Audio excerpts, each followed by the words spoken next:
What's up, peeps? Welcome to the Up and After podcast. Grab a mug. Let's have a talk.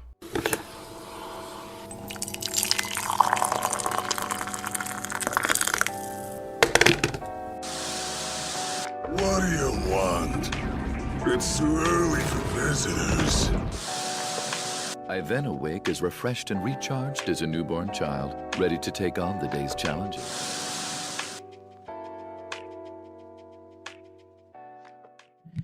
Hello, everyone. This episode of the Up and After podcast is going to be a little different. So I actually just finished watching The Sopranos by myself. Me and Riley haven't really, Riley knew I was watching The Sopranos, but we haven't, really talked about watching it together or anything. He just knows that I'm watching it. And, yeah, I haven't looked up anything. This is, literally, minutes after finishing the last episode. And so everything that you guys are about to hear are going to be kind of my raw thoughts. I'm going to call Riley. Hopefully he answers and we can just dive into a conversation about The Sopranos. So this is kind of like a bonus episode. So I hope you guys enjoy it. I want to also give a little disclaimer. There will be talk about, sexual assault, and things of that nature. So if that stuff is triggering, hopefully I'll put in, not hopefully, I will put in a little clip saying that this is where the conversation starts, because I do want to talk about that aspect of the film. I think is important, or of the show. I think it's important in a way, to talk about it. So, I will give a disclaimer if you do not want to hear that, to skip forward and further into the conversation once we get past that. But anyway, without further ado, let's call Riley, see what he's up to.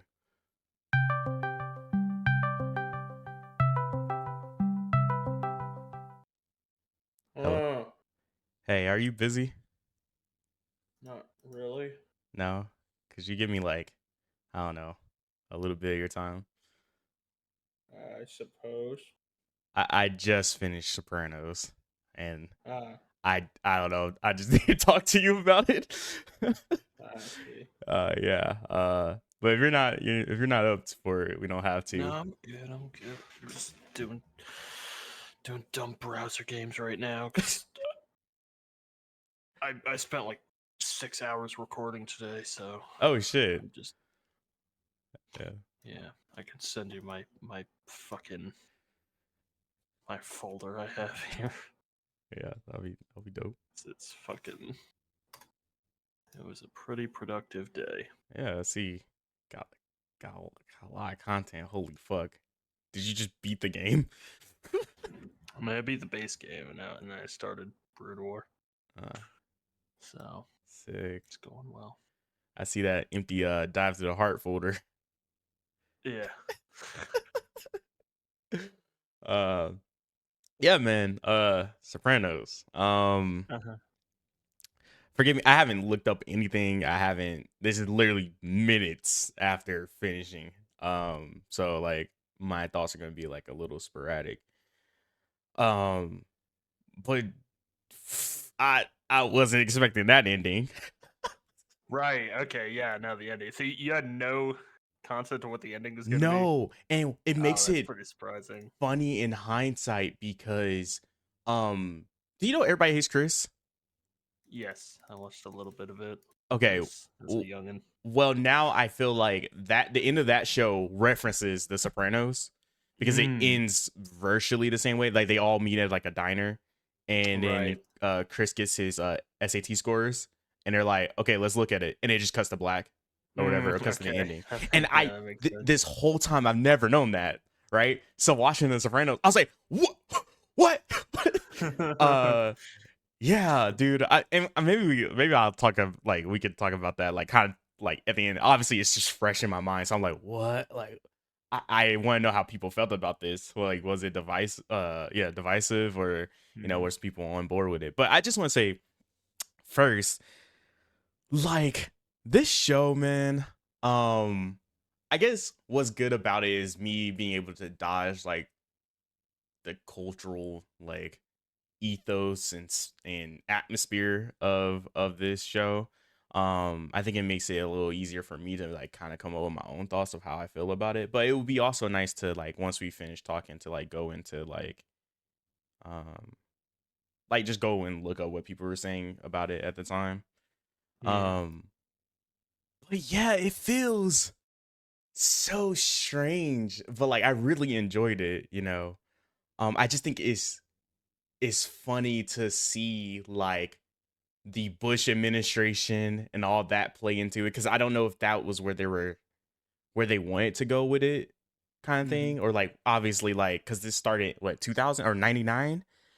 So I just kind of like what like I wonder what were they thinking prior to 9/11, and then like post 9/11 you obviously see it like obviously trickle into the show in kind of a major way, but also not, I guess. No, I would actually no, never mind. I would say in a major way because I feel like whole characters well like changed, and yeah. So yeah, but I think what I really enjoy about the show is it's called The Sopranos, and then you're made to believe that maybe it would just kind of be focused on Tony, especially hindsight watching stuff like Snowfall, watching stuff like Breaking Bad, and you're kind of getting this kind of like jumping off point for those type of shows. I feel like The Sopranos is kind of a good gateway to those shows, but it is focused on the Sopranos, all the family members, and they're all like how they're all affected by Tony, and I really respect that. I really love that. Yeah. Sorry if I'm just blabbing on. I mean, feel free to like interject at any moment. I don't have much to say, honestly. Like, one of the problems is I've seen the first 3 seasons of the show a lot. I've only seen the last 3, like probably twice, and it was a long time ago. So there's gonna be a lot of stuff that I just don't remember, except for like the big moments. Yeah, and obviously the ending. So could I ask you like, do you feel like the first 3 seasons are like really memorable, and do you just feel like the last 3 are like whatever? No. Oh, okay. I think the whole show's pretty great. I think the 3rd season probably is my favorite.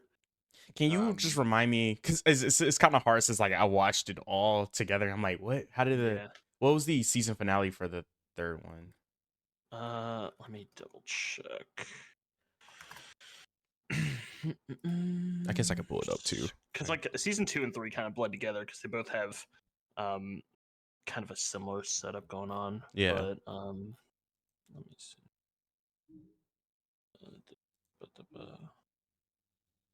Wow, the Wikipedia article is just nothing. Is it Ralph? Yeah, Ralphie.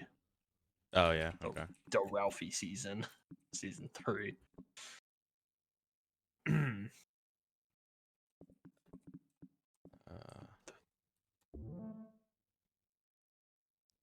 Yeah, let me see. I'm trying to think. Oh, okay. That's the season 3 finale is when Ralphie gets killed. Spoilers, also. But that's when he gets killed, right? I don't remember. Or I don't think so. No. Sorry, Jackie Jr. gets killed, right? And that's when what's Tony's uncle name? Fuck, Junior starts singing at the Italian restaurant. I think that's the last. Yeah. Okay. Yeah, you're right. Yeah. Okay. Yeah. No, but I really like that. The show on the whole is really consistent in terms of quality. Mm-hmm. I don't really think it ever dips and never really dives. Yeah, I agree. I think I was kind of interested all the way through. I was kind of, I felt weird with how they ended like the whole therapy thing. Right. Yeah, I don't know. Like I guess I was expecting it to kind of come to a head in a different way, and it didn't. And I felt a little disappointed by it, but also I'm like, well, maybe I'm missing something that like the writers were trying to say. Well, I mean, I think it's a commentary on Tony as a character. Yeah. It's that like, you know, he'll never change, and like yeah, he's a sociopath. he kept trying to believe that he had a chance of becoming someone better, but he at his core is someone who doesn't want to leave the life he's in, and he's Mhm. always going to be walking that line of like trying to maintain a positive family life, and but While it's just also never going to being work out as long as he continues to exist in the kind of world he lives in, you know. yeah. Okay, okay.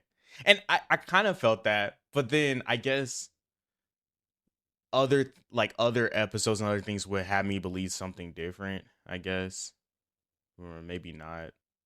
I don't know. Like I said, this is just fresh thoughts. So but yeah, so like so an episode, like one of my favorite episodes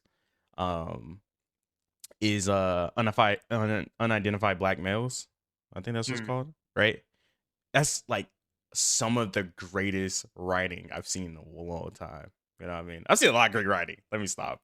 But like that episode, man, where especially the scene with Tony in therapy, and coming from like the perspective of being a black male, I guess it just was like, what? This feels like ahead of its time, and like I think this show in a sphere kind of feels ahead of its time in a way. It's interesting because it feels ahead of its time, but also a lot of times it feels very of its time. Yeah, of course. It's So kind of funny. it's one of those things where I think it's a product of its time, but also is maybe because we in society have almost kind of taken a step back, that it feels also ahead of its time in a weird way. But with this episode specifically, Tony's talking about his cousin or whatever, and he's talking about like how he kind of feels like indebted to him or whatever, and he goes over the whole fact of like the night that his cousin got sent off to jail or whatever, or prison, that he was supposed to be there too, and that he ended up like passing out because he hit his head, right? And his story is, the story he's been telling is that two unidentified like black dudes hit him upside his head. I don't know if he said they robbed him or not, but they hit him upside his head, and then he obviously couldn't go because he was knocked out. And then the revelation is that they never existed, and that he had an anxiety attack from his mom, and he ended up like leaving the house and hitting his head, and obviously he couldn't go because of that, but he just felt kind of bad for it because he's been lying this whole time. And I think that episode just resonated with me because like it felt like I assume the writers are white, right? So you have these white guys basically saying that this white male blamed these group of people for something that is within his own life, something, his own issues, but he chooses an outside source to be the scapegoat. And it feels almost like that's kind of the point of The Sopranos in a way, of just like all these issues that Tony are having seems to be scapegoated by something else, you know, but in true, like to me, it feels like, but everything that how Tony acts is because of a result of his mom and his family, you know. But I don't know, like I just thought that was really unique, and it felt like that was an encapsulation of the show in this one episode, on top of all the other episodes that kind of do it as well, especially when you have, and this is why I say I feel like it's ahead of its time, but like you have these moments where like a character says something sexist or racist or fucking homophobic or whatever, and like there's always like a small pushback, which I think is very interesting. And it's like they didn't have to do that. It could just be an early 2000s, you know, they say, you say what you want to say, and then like there's nothing that comes of it. But there's always a pushback, whether it is from Meadow, whether it's from a later episode where I don't know, like one that comes to mind is like Tony doesn't want Meadow to date like the mixed black dude or whatever. But then you have later on, Tony has that thing with like the black cop. Oh, like in the same episode, he has a thing with the black cop, and then they like later bring him back or something where like Tony feels bad for him in a way. And I'm like, are you trying to make a point to like Tony's like, yeah, maybe I'm tripping. Like he's just like me. He's just another dude, right? Also leading into Tony's character of like he's trying to tote this thin line of being a good guy, quote unquote, but also still living the life he lives. It's just really interesting to me. I just think that's really cool, really profound to write a character like that and just write a story like that. Whereas like, especially during this time, like I said, I mean, I'm taking a lot of this in the time frame that was created. So yeah, it just felt like kind of profound that they're writing things of this nature and calling it unidentified black males because they never existed. So like the scapegoat that like white males use being black males, they never exist. It's a ghost, it's a spirit. They should blame themselves for a lot. You know, I just thought it was interesting, you know. And I'm just looking at it from like my perspective as a black male, like, oh, that's interesting that they wrote that, you know. Yeah, that's I don't know if you want to speak on that, Riley, but yeah. Christ. What's up? Nothing, man. Nothing. I got. I don't know. So yeah, tell me about the ending. I mean, that's what I really want to know. What? You want me to tell you like how I feel about the ending? Yeah, I mean, like, what was your what was your reaction? Did you were you keeping an eye on like the time of the episode left? Did you expect it to like just end where it did? No, I guess for me it was kind of like I was like, man, this is like I don't know where the fuck this show was going, but it's crazy because when I was talking to my friends about watching it, like I was like, I don't know how the show was gonna end. I don't know where it could end. You know, a lot of shows kind of build a ending. And you're like, this can only go one or two ways, you know? But this show is like, there's so much like it could go, but also nothing could happen. So I'm sitting here at the fucking diner scene, and I'm like, okay, so this is just gonna be like a setup for the ending. And then it ends, and I'm like, oh, yeah. Okay.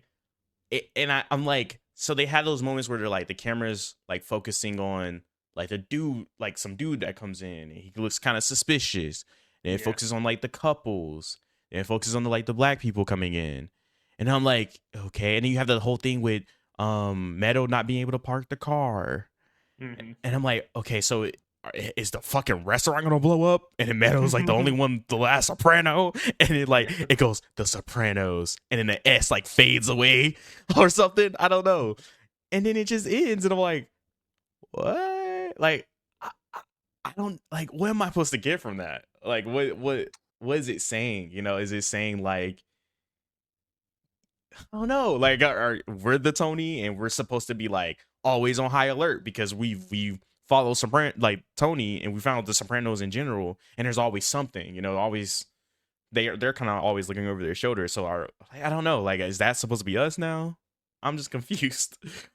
So yeah, that's the way the scene was filmed. Like that's the feeling it's supposed to give you, is that like, you know, you're trying to figure out what's going on. Tony's looking at like they it's such a brilliantly filmed scene. Mm-hmm. It's one of my favorite pieces of filmmaking. And that what is an umlaut? Fuck.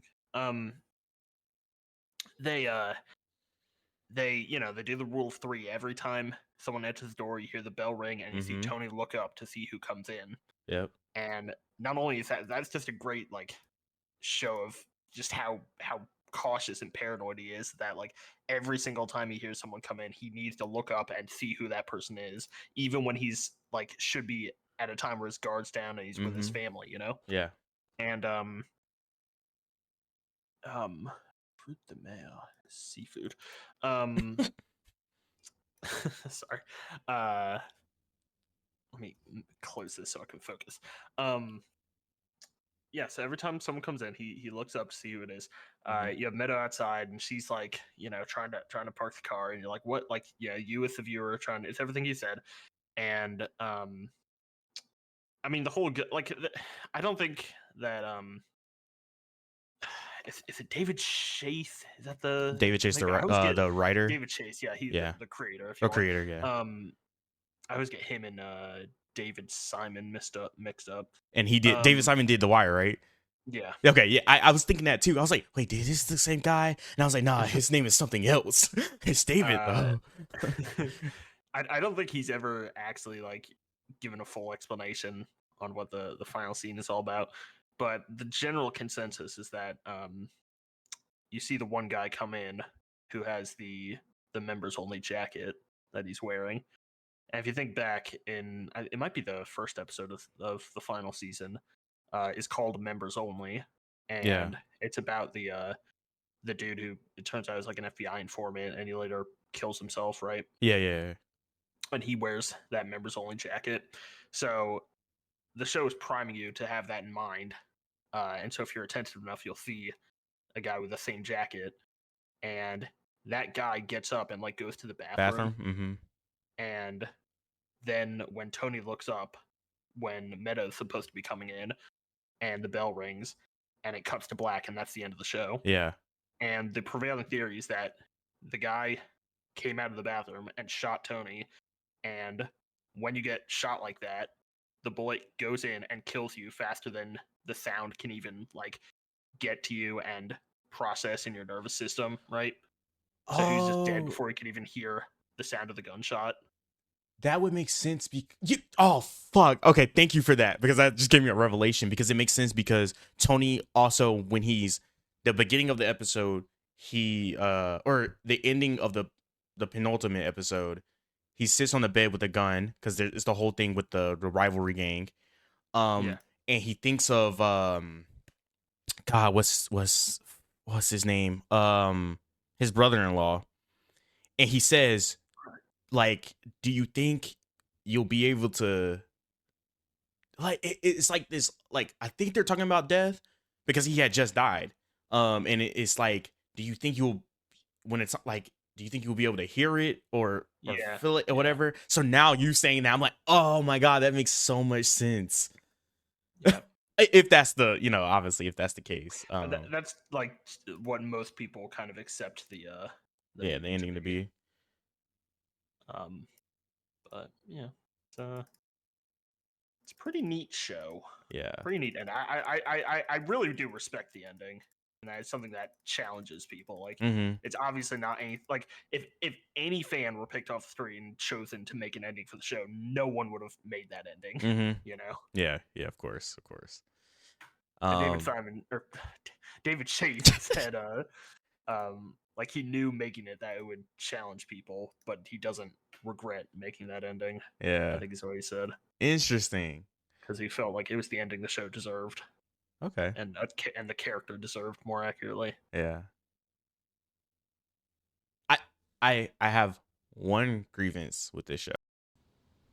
Hi everyone, this is post editing Chris, just saying this is the part where we get into like the triggering things.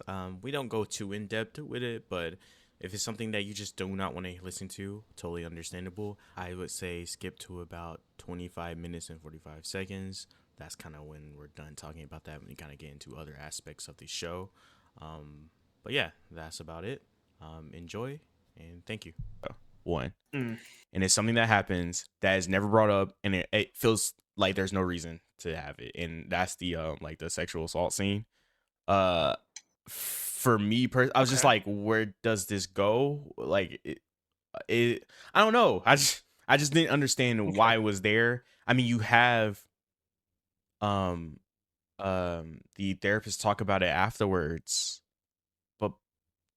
but I don't really see what was the point still. Like, yeah, I'd have to rewatch it because I remember that scene very vividly, and I remember the episode, but I couldn't. There's just a lot of stuff where I can't remember the exact theming of like what the episode was going for and what. So I couldn't really comment on it, but yeah, I don't know, because I guess later. I think it's later that episode. I don't know. Maybe it's because the whole time she's kind of afraid of Tony. Yeah. and then Yeah. the scene happens. So I guess they're trying to. Maybe I don't Well, know. it's also isn't don't they make a point of having like her question if she could get him to go after Yes, they the guy do. responsible. They do. And that's why I'm like, maybe. And also Tony does the thing where he's like, he says, do you want me to walk you to your car? Because like it's late at night, you're a woman. So, I just don't. I'm just a little confused personally on what they were going for, and I would love to hear like someone talk about it maybe, and then maybe that would maybe like help me understand it more. It just kind of felt like maybe I didn't need this, like Right. because it doesn't change anything else about Tony's character because it doesn't get brought up enough, or I don't know, like they just don't tackle I it. remember there being a similar scene, like in either the first or second season, probably the first season, where like he questions if he should do something to help her out, and he eventually decides against it.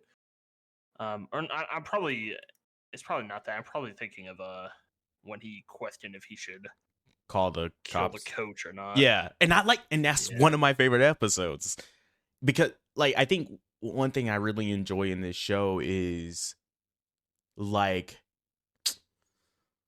Tony does a lot of like fucked up shit or shit you don't like. So it's really nice sometimes to get Tony actually trying, like, and I guess that's why I wanted the ending to kind of like get to this point where Tony's like, he either fully accepts who he is of like, okay, this will always be me, or is like, I want to leave. Oh, okay. Sorry. I forgot what like I kind of wanted to talk about like the show in general and like it being of its time and whatnot because this is going to lead back into the point. I felt like this show represents the like one is came out in 1999, so it's like the turn of the millennium. It's the dying of old ways, the entering of the ushering of a new, right? And so when you have moments of like Tony kind of like being better, it's kind of like he can't live by the ways of the mafia because that seems played out now, by having characters who are like kind of old, like Paulie or Sil, like these, I don't know. And like, to me, it felt like the show was trying to say like these ways, these ideas are like dying in a way. And it's like, we're entering a new age of like thought. Right. And that's like Tony going to therapy, like that's never been seen. And him like bringing these ideas to his people, and like it's a joke sometimes where he's like, oh, I I feel this way. He's using the things he said he heard in therapy. And then like the guys around him are kind of like, well, you're right, Tony. Like now that I think about it, little Bobby down the street one time did, that type of stuff. That's one of my favorite running jokes is like when Tony is he constantly is scoffing at what Dr. Melfi is trying to show him and teach him and methods that she wants him to use. But then as soon as anything comes up in his mafia life, he's just like, he just immediately goes to her teaching and he acts like all smug about it. That he's the one that thought about it. Yeah. It's so fucking funny. And that's why I thought like it's poking fun at kind of the both lives. But is more so saying like, you see how it could like therapy or expanding your mind could also still be implemented in this thing that is kind of outdated. It's like it could literally just disappear if they really wanted to, but they're not because they're stuck living the way they always have. Like it's a tradition at this point. I don't know. I just thought that was, that's kind of like the point of the film or the show. So it's like, yeah, seeing Tony once again like call the cops on the coach. I think that's what he ends up doing, or call the FBI or whatever he did. It's one of my favorite episodes because of like this idea that Tony is growing. He's trying to really change, and every time I see the trying change, I personally want to see it grow more and more and more. Right. All right. But that's yeah. Sorry. Were you? But I think that's kind of the tragedy though, is that the show makes you really want to see that. Mm-hmm. Even though I think if you really think about it in the back of your head, like as you continue seeing this guy and the way he behaves, like deep down, it's not going to turn out well for. Like there's no scenario in which even if he tries to extricate himself from this life, he would never be satisfied with it. Mm-hmm. And that's the same thing that happened with Walter White. It's like there are all these times where he, says, "I'm out of the game. I'm done." But that he's either going to come back in because it's not enough for him, or he is going to be miserable and unsatisfied with his life. He's going to try and get back. Yep. And I think that's just the tragedy of it, is that they made such a compelling character that you just so desperately want to see him have some self-improvement, but deep down it's probably not going to happen. Of course, and I think that itself is also reinforced by not only Tony but the people around him, like Chris, who is like trying to recover from alcohol but still finds his way back to drugs. You know what I mean? I was going to use other people, but maybe Chris is like the most kind of like in my mind. I feel like that's the most cut and clear one. But yeah, you know what kind of really cemented that for me though is the like later in this like 5th season, or maybe it was this season, maybe it was the 6th season. Tony he starts to have a thing for that what does she do? She like a real estate agent. There we go. And he like pushes her off or whatever. He's like, I can't do this. Like, I already like made a fucking thing with Carmela that like I'm not gonna be doing this. And he talks to his therapist about it. He's like, yeah, I'm not really having sex with women anymore. Like that's not. I'm trying to like be better because Carmela's by my side when I got shot. But then like I don't know, a few episodes later, he's like, it's like some random woman in his like hotel or something like that. And it's just like I was like, okay, well, like yeah, I think Tony's a lost cause. You could have called it way before then, but it's just kind of like it was such a big deal then, and like now it's not. And and I think the show does a really good job of like pacing where like the next episode or whatever, it's like something just happens. You're like, whoa, like what? Like Christopher's death. I was like, whoa, what? He just said, you know what? Fuck it. He has to go. And I was just like, yo, like I wasn't prepared for this. But at the same time, they do a really good job of showing like every episode, there's like some time between them, like at least a couple days. It's never like immediately like a connective episode. There probably is, but I just majority of the time it's like days or weeks, so yeah. Overall I really enjoyed the show. I thought it was really good. I thought it was funny. Yeah, I just want to know like how people felt when it was coming out, especially with the ending. Because I mean, the ending is probably as you could expect. There were people were pissed. Yeah, people were very fucking angry.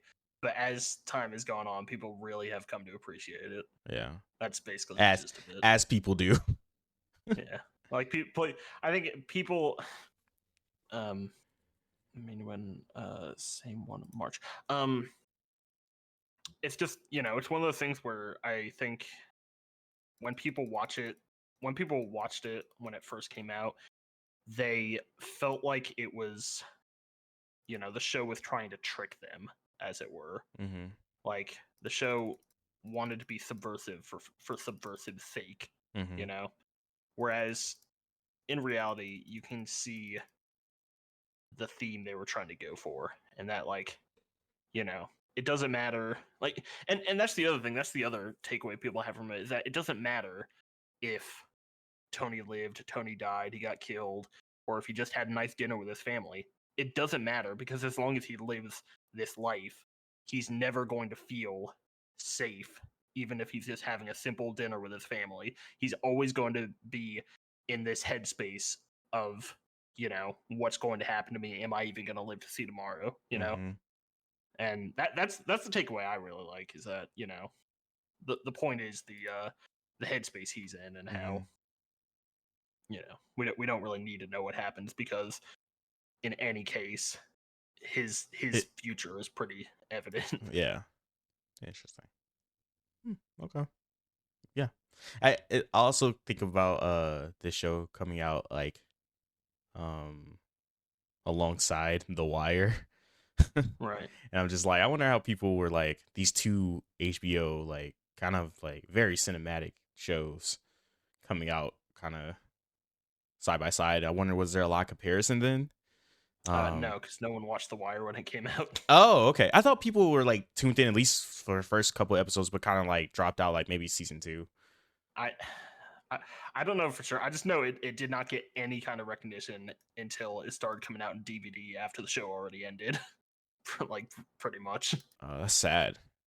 Yeah. That's really upsetting because, dude, some of the greatest TV ever. I think season 4 of The Wire is, I think, probably one of my favorite seasons of like any show. Yeah, it's pretty great. Yeah. Yeah. That's it. I just wanted to bother you. Thank you for indulging. I figured you probably wanted to hear me ramble about The Sopranos. It's so funny because you're like, maybe we'll watch it. I don't know. And I was like, do you not want us to watch? I didn't know how you felt about this show. I was like, does Riley like it or does Riley hate it? Like, honestly, it's just a show that I don't like nearly as much as a lot of people, especially in comparison to my brother. My brother is a fucking freak about this show. Like, I'm pretty sure it's his favorite show of all time, and he just constantly quotes it and constantly wants to rewatch it, and is just absolutely nutty about it. And I completely respect that, and I can see why it's so loved, and I really do like it. But I just, you know, Yeah, it's a show that I appreciate much more than I enjoy watching, I guess. Okay, I can respect that. I like going back and rewatching scenes that are great, but on the whole, it's just, you know, I like it. It's a good show. Yeah. But it's not one that, you know. I did not like Anthony Jr. Just at all through the whole show. Dude, no. So it was this thing like when he like, okay, so like the first 2 seasons, I'm like, he's kind of a kid. Him and Meadow are kind of like products of their parents. Kind of cool. Then Meadow kind of gets out of the house. Meadow kind of becomes pretty cool. I kind of like Meadow. Like, I like her. I like how she acts. I understand her, the way she's being treated. Or sorry, the way she's reacting to the way she's being treated. And then with Anthony, I was like, ooh, this is a character that like could go multiple different ways. And I'm like, I can, you know, like, I'm here for it. I understand he's like a little bratty here. But he's also trying to like, he's very like into his dad, and he's like kind of want to like be seen by him. And that could be very interesting. But damn, dude, he just becomes so insufferable. Like, I every time he's on screen, he opens his mouth. I'm like, dude, shut the fuck up, please. Oh, dude, one of my favorite scenes is he goes, like, he comes in, he goes into the kitchen as he does, all mopey. You know, obviously he's depressed. And I think that part of like the story is understandable. I like what they're saying. I just don't like Anthony. But Anthony's like talking about the war or whatever, and he's like, you guys should get your head out the dirt or something. And then Tony just goes, or how about I put your head in that wall, or I put yours in the wall? And I'm like, yes, fucking do it. You know, I fucking hate Anthony. I think he's my least favorite character in the show. Like, I just didn't like him. I didn't like where he ended, where he's like, I'm gonna go to the military. I'm gonna go into the military. Like, no, that character sucks. I think he's written well for what they're trying to do. I just do not like him. But yeah, other than that, everything else pretty cool. Pretty cool. I enjoyed it. It's pretty good. I was pleasantly surprised. I just didn't know what to expect from this show. Yeah. And maybe that's why, like, I think that also kind of helped me, you know. I think if I had a lot of people be like, "Oh, it's bad or it's good," I would just be kind of expecting either more or less. But going in, it's completely blind. I guess that's great that I was the one who talked about it. Because I don't think I gave you either. No, you didn't. You didn't. And thank you for that. You know, I think. Yeah, thank you for that. I guess the best thing you can do with the show is honestly just like check it out and see what you think, because I don't have strong feelings. Right. Yeah. Because I think, you know, like, obviously I want to hear if you really like something, you know, like when you're like, y'all should watch Game of Thrones, when you guys should watch Ruby, you know what I mean? Like, I'm like, okay, clearly this guy got some taste, at least a little bit, you know. I want to see it, you know. I might not like it, but maybe I want to check it out because this person loves it so much, you know. Yeah.